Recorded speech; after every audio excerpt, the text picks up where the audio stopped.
അപ്പോൾ നമ്മുടെ കേസരി ഉണ്ടാക്കാനായിട്ട് ഞാൻ ഇതിന് 1 കപ്പ് റവ എടുത്തിട്ടുണ്ട്. ഇത് വന്നിട്ട് റോസ്റ്റഡ് റവയാണ്. എന്നാലും നമ്മളൊന്ന് നെയ്യിൽ വറുത്തെടുക്കുമ്പോൾ കേസരിക്ക് പ്രത്യേക ടേസ്റ്റ് ആയിരിക്കും. ഓക്കെ, അപ്പോൾ നമുക്ക് ചെയ്യാൻ തുടങ്ങാം. അതിന് പഞ്ചസാര വേണം. പഞ്ചസാര എന്ന് വെച്ചാൽ ഞാൻ ഇതിന് ഒരു 1/4 ഭാഗം പഞ്ചസാര ചേർക്കുന്നുള്ളൂ.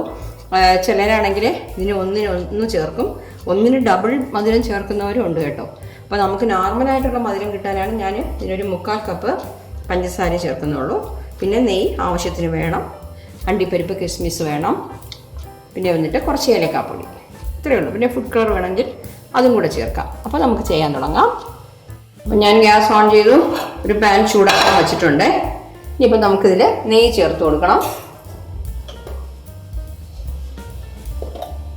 നെയ്യ് കൂടുതൽ ചേർക്കുന്നവർ കേസരിക്ക് നല്ല ടേസ്റ്റാണ് കേട്ടോ.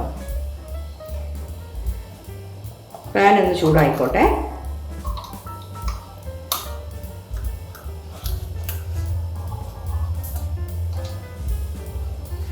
ഞാനിപ്പോൾ ഇതിലൊരു 3 ടേബിൾ സ്പൂൺ നെയ്യ് ഒഴിച്ചു കൊടുക്കുകയാണേ. പക്ഷെ നമുക്ക് റവ കുറച്ചേ ഉള്ളൂ, കൂടുതൽ എടുത്തിട്ടില്ല, അതുകൊണ്ടാണ് 3 ടേബിൾ സ്പൂൺ ഒഴിച്ചിട്ടുണ്ട്. ഇപ്പോൾ ഇതൊന്ന് ചൂടായിക്കോട്ടെ.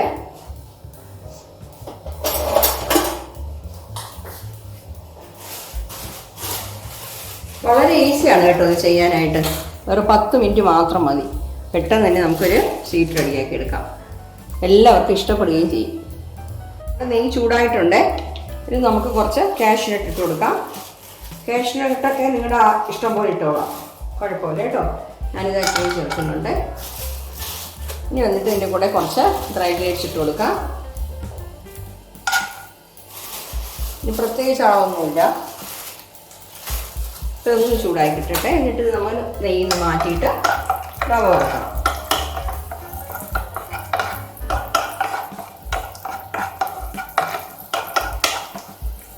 ഈ ഡ്രൈ ഗ്രേപ്സ് ഉതിർത്ത് വരുമ്പോഴത്തേക്കും നമ്മുടെ സാധാരണ കാഷ്യൂനട്ട് ആദ്യം ഇട്ട് ചുവന്ന് കഴിഞ്ഞതിന് ശേഷമാണ് ഡ്രൈ ഗ്രേപ്സ് ചേർക്കുന്നത്. പക്ഷേ ഇതെന്തെന്ന് വെച്ചാൽ ഇത് പകുതിയായിട്ട്, മുഴുവനായിട്ടുള്ള കാഷ്യൂനട്ടല്ല, ഇത് പകുതിയായിട്ടുള്ളതാണ്. അതുകൊണ്ട് ഞാൻ ഒന്നിച്ചിട്ടൊന്നേ ഉള്ളൂ. ഓക്കെ, അപ്പോൾ ഈ കുറച്ചിട്ട് നമുക്കിത് എണ്ണയിൽ നിന്ന് മാറ്റാം.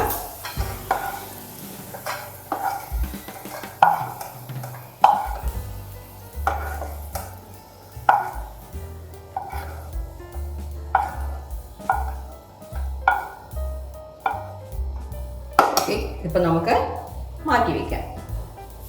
ഇനിയിപ്പോൾ അടുത്തത് നമ്മൾ എടുത്ത് വെച്ചിരിക്കുന്ന റവ ഇട്ട് ഒന്ന് വറുത്തെടുക്കാം. ആ നെയ്യിൽ വറുക്കുമ്പോഴേ നല്ലൊരു മണമാണ്. ഇത് റോസ്റ്റഡ് റവയാണ്, എന്നാലും നമ്മളൊന്ന് വറുത്തെടുക്കുമ്പോൾ ആ കേസരിക്ക് പ്രത്യേക ഒരു ടേസ്റ്റായിരിക്കും. നെയ്യ് വേണമെങ്കിൽ കുറച്ചുകൂടെ ചേർത്തോളാം. ഞാൻ 3 ടേബിൾ സ്പൂൺ ചേർത്ത്, നിങ്ങൾക്ക് വേണമെങ്കിൽ 4 ടേബിൾ സ്പൂൺ വേണമെങ്കിലും ചേർക്കാം.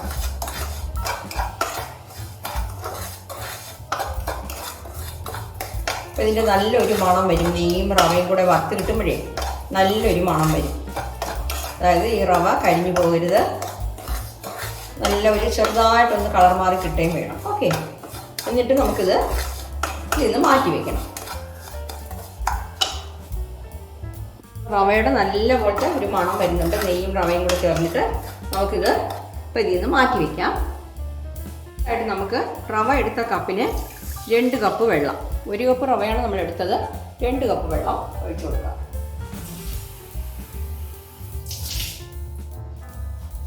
ഈ വെള്ളം ഒന്ന് തിളക്കട്ടെ. അപ്പോൾ വെള്ളം തിളക്കുന്നുണ്ട്. ഫ്ലെയിം ഒന്ന് കുറച്ച് വെച്ചിട്ട് ഞാൻ ഇതിൽ തന്നെ ഒരു 1/2 ടീസ്പൂൺ ഏലക്കാപ്പൊടി ഇട്ട് കൊടുക്കുന്നു. പിന്നെ വന്നിട്ട് ഞാൻ കളറിന് വേണ്ടിയിട്ട് ശകലം മഞ്ഞൾപ്പൊടിയാണ് ചേർക്കുന്നത് കേട്ടോ. പിന്നെ നമുക്ക് ഫുഡ് കളർ ചേർക്കാം. അതേപോലെ തന്നെ പിന്നെ കുങ്കുമപ്പൂ ഉണ്ടല്ലോ, കുങ്കുമപ്പൂ അത് കുറച്ച് നേരം വെള്ളത്തിൽ ഇട്ട് വെച്ചിട്ട് അത് ചേർക്കാം. നമുക്ക് കളർ പോരാന്നുണ്ടെങ്കിൽ വീണ്ടും ചേർത്തോളാം കേട്ടോ. അപ്പോൾ ഇതിൽ നമ്മൾ വറുത്ത് വെച്ചിരിക്കുന്ന റവ ഉണ്ടല്ലോ, അതൊന്ന് ചേർത്ത് കൊടുക്കാം.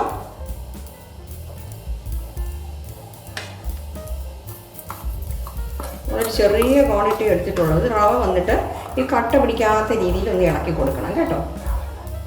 കട്ട പിടിക്കുകയാണെന്നുണ്ടെങ്കിൽ ഈ സ്പൂൺ വെച്ചിട്ട് ഒന്ന് പ്രസ് ചെയ്ത് കൊടുത്താൽ മതി.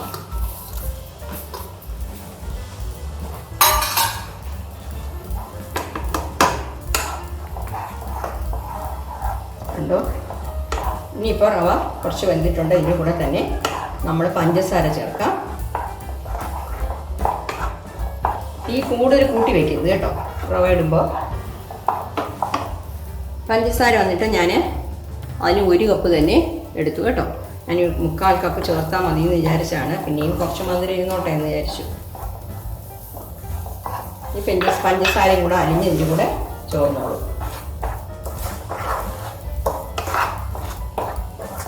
കണ്ടോ എത്ര എളുപ്പത്തിലാണ് നമ്മളിപ്പോൾ കേസരി ഉണ്ടാക്കിയത്. ഇതിൽ വല്ല കട്ട പോലെയൊക്കെ ഉണ്ടെങ്കിൽ സ്പൂൺ വെച്ചിട്ട് ഇങ്ങനെ ഒന്ന് പ്രസ് ചെയ്ത് കൊടുക്കും. കട്ട വരാൻ ചാൻസ് ഇല്ല, എന്നാലും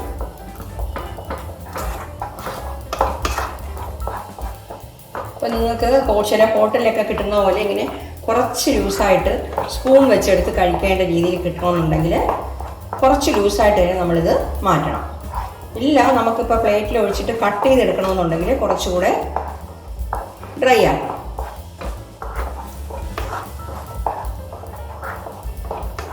അപ്പോൾ ഇത് കുറച്ചുകൂടെ നമുക്ക് ഇറുകി കിട്ടും. നല്ല മണം കേട്ടോ. വളരെ ഈസിയായ മെത്തേഡാണ്. അപ്പോൾ നമുക്ക് മഞ്ഞ നിറം മതിയല്ലേ, ഇത്രയും മഞ്ഞ നിറം മതി ചെയ്താകുമ്പോഴേ. വേറെ പ്രശ്നം ഫുഡ് കളർ ചേർക്കാൻ താല്പര്യമില്ലാത്തവർക്ക്, കൊച്ചുകുട്ടികളൊക്കെ കഴിക്കുമ്പോഴേ നമുക്കിതിപ്പോൾ ചേർത്ത് കൊടുക്കുകയാണെങ്കിൽ കുഴപ്പമൊന്നുമില്ല. പിന്നെ കുങ്കുമപ്പൂ വന്നിട്ട് ഇപ്പോൾ എല്ലാ വീട്ടിലും ഉണ്ടായിരുന്നു വരത്തില്ല. അപ്പോൾ അത് വാങ്ങിക്കാൻ വേണ്ടി നടക്കുകയും വേണ്ട. ഇതാകുമ്പോൾ റവയും പഞ്ചസാരയും നെയ്യും ഒക്കെ നമ്മുടെ വീട്ടിൽ എപ്പോഴും ഉള്ളതായിരിക്കും. കണ്ടോ നല്ല രീതിയിൽ ആയി കിട്ടിയിട്ടുണ്ട്. ഇനിയിപ്പോൾ നമ്മൾ ഇതിൽ ചേർക്കാനുള്ളത് എന്തെന്ന് വെച്ചാൽ നമ്മൾ എടുത്ത് വെച്ചിരിക്കുന്ന ഡ്രൈ ഗ്രേപ്സും കാഷ്യൂട്ടും ചേർത്ത് കൊടുക്കാം. ഓക്കെ, ഇനി അവസാനം ഇതിൽ കുറച്ച് നെയ്യ് ചേർക്കണം കേട്ടോ. എങ്കിലേ ആ കേസരിക്ക് നല്ലൊരു ടേസ്റ്റ് കിട്ടത്തുള്ളൂ. 2 സ്പൂൺ നെയ്യും കൂടെ ചേർക്കാം, 2 ടേബിൾ സ്പൂൺ. ഓക്കെ, നമ്മളിപ്പോൾ 5 ടേബിൾ സ്പൂൺ നെയ്യ് ചേർത്തിട്ടുണ്ട്. ഈ കപ്പിന് കണ്ടോ നെയ്യും കൂടെ ഒഴിച്ചപ്പോൾ അതെങ്ങനെയായിരുന്നു, ഹൽവ പോലെ ഉണ്ടല്ലേ. നല്ല ടേസ്റ്റാണ് കേട്ടോ. എൻ്റെ കുട്ടികൾക്കൊക്കെ ഭയങ്കര ഇഷ്ടമായി. ഓക്കെ, അപ്പം ഞാൻ ഫ്ലെയിം ഓഫ് ചെയ്യണേ. റവ ഇട്ടിട്ട് നമ്മൾ ഇതൊക്കെ ചെയ്യുമ്പോൾ തീ കുറച്ച് വെച്ചോണം. അപ്പോൾ ഇതിപ്പോൾ നമുക്ക് ഇങ്ങനെ തന്നെ പിന്നെ സ്പൂൺ വെച്ചെടുത്തിട്ട് കണ്ടോ ഒരു പ്ലേറ്റിൽ വെച്ചിട്ട് സ്പൂൺ വെച്ചെടുത്ത് ഇങ്ങനെയും കഴിക്കാം. ഇല്ലാന്നുണ്ടെങ്കിൽ നമുക്ക് ഒരു പ്ലേറ്റിൽ ഇത് ഒഴിച്ചിട്ട് പീസസ് ആക്കിയും എടുക്കാം. ഞാനൊരു ബൗൾ എടുത്തിട്ട് ഇങ്ങനെ ചെയ്തു കേട്ടോ. ഇനിയിപ്പോൾ നമുക്കിതിൽ കുറച്ച് പിന്നെ കാഷ്യൂ ഇട്ടും ഇത് ഞാൻ മാറ്റി വെച്ചിട്ടുണ്ട്. അതൊന്ന് ഗാർണിഷ് ചെയ്ത് കൊടുക്കാം.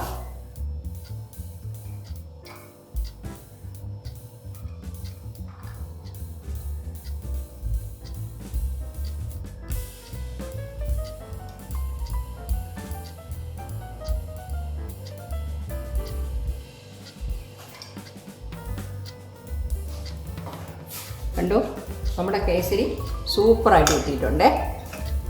അപ്പോൾ എല്ലാവരും ട്രൈ ചെയ്ത് നോക്കണം. വളരെ ഈസി ആയിട്ട് കുട്ടികൾക്ക് ചെയ്ത് കൊടുക്കാൻ പറ്റിയ ഒരു സാധനമാണ്. പിന്നെ വന്നിട്ട് ഒരു 10 മിനിറ്റ് പോലും നമുക്ക് വേണ്ട. അപ്പോൾ എല്ലാവരും ഒന്ന് ട്രൈ ചെയ്ത് നോക്കണം കേട്ടോ. ഇനിയിപ്പോൾ ഇത് നമുക്ക് പിന്നെ ഞാൻ പറഞ്ഞ പോലെ ഒരു പ്ലേറ്റിലാക്കിയിട്ട് പീസസ് ആക്കി അങ്ങനെ വേണമെങ്കിലും എടുത്തോളാം. ഇതാകുമ്പോൾ നമ്മൾ സ്പൂൺ വെച്ചിട്ട് ഇങ്ങനെ കോരിയെടുക്കണം. അപ്പോൾ ഇത് നമുക്ക് സ്പൂൺ കൊണ്ട് എടുത്ത് നോക്കാം. കുറേ കൂടെ ലൂസായിട്ട് വേണമെന്നുണ്ടെങ്കിൽ അങ്ങനെയും ചെയ്യാം കേട്ടോ. ഞാനുണ്ടെങ്കിൽ ഇങ്ങനെ എടുത്ത് സെർവ് ചെയ്യാം. വേറെ പിന്നെ പ്ലേറ്റിൽ വെച്ചിട്ട് കട്ട് ചെയ്യാൻ വലിയ ബുദ്ധിമുട്ടൊന്നുമില്ല. ഇങ്ങനെ ചെറിയ പ്ലേറ്റിൽ പരത്തി വെച്ചിട്ട് ഞാൻ അതും കൂടെ വേണമെങ്കിൽ കാണിച്ചു തരാം. അപ്പം ഞാൻ ആ ഒരു പ്ലേറ്റിൽ കുറച്ച് അമർത്തി എടുത്തിട്ടുണ്ട്. ഇത് നമുക്ക് ഇനി ഈ പ്ലേറ്റിലൊന്ന് കമഴ്ത്തി കൊടുക്കാം. കമഴ്ത്തിയിട്ടുണ്ട്. അത് ഈ പ്ലേറ്റിൽ എപ്പോഴും കുറച്ച് നെയ്യ് തടയിട്ട് വേണം ഇത് വയ്ക്കാൻ. പ്ലേറ്റിൽ കുറച്ച് നെയ്യ് തടയിട്ട് വേണം ഇതിട്ട് കൊടുക്കാം കേട്ടോ. അപ്പോൾ പെട്ടെന്ന് നമുക്ക് കമഴ്ത്തിയെടുക്കാൻ പറ്റും. ഇനിയിപ്പോൾ നമ്മളിത് ഒരു കത്തി കൊണ്ട് പീസസ് ആക്കി കട്ട് ചെയ്തെടുക്കണം. അത്രയേ ഉള്ളൂ.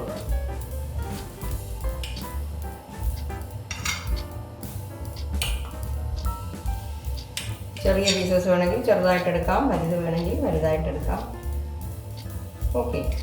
അപ്പോൾ ഇതാകുമ്പോൾ ഇങ്ങനെ പീസസ് ആക്കുമ്പോൾ പിന്നെ എല്ലാവർക്കും എടുത്തു കൊടുക്കാനും എളുപ്പമായിരിക്കും അല്ലേ? കണ്ടോ? അപ്പോൾ നമുക്ക് ഇങ്ങനെ പീസസ് ആയിട്ടും എടുക്കാം. കണ്ടോ? അപ്പം നല്ല അലുവ പോലെ വന്നിട്ടുണ്ട്. നല്ല ടേസ്റ്റും ആണ്. അപ്പോൾ ഇതെല്ലാവരും ഒന്ന് ട്രൈ ചെയ്ത് നോക്കണേ. നോക്കിയിട്ട് ഈ വീഡിയോ ഇഷ്ടപ്പെട്ടെങ്കിൽ ലൈക്ക് ചെയ്യാനും ഷെയർ ചെയ്യാനും അതുപോലെ തന്നെ കമൻറ്റ് ചെയ്യാനും സബ്സ്ക്രൈബ് ചെയ്യാനും മറക്കരുത്. Okay, thank you.